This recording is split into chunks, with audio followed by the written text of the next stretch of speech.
देखियो गांव के माहौल टीवी चल रहा है। आ विश्व कप भ रहा है। इंडिया जीतबे कर। देखियो समर्थक सब पूरा ग्रामीण एक जगह जुटल छी। अहे दुआरे बार बार कहे छी जे मिथिला महान होय छै आ महान रहते।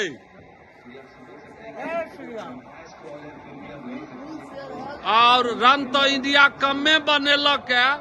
आर जे सब छथि से गरगरी पर हम सब मैच जीत लेबै।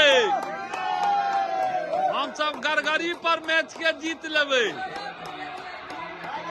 गरगरी पर तो 3टा विकेट खस पड़ल आर हम सब खसा देबै सब विकेट के। देखियो चच्चो छथि।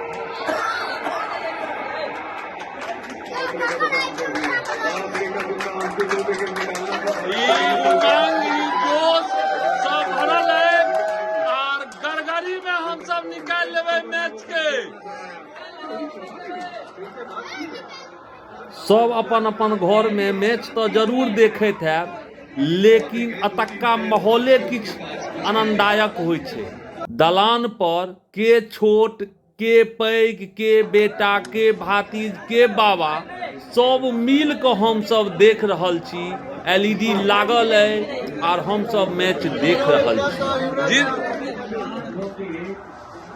आ रहे देखियो धीरज।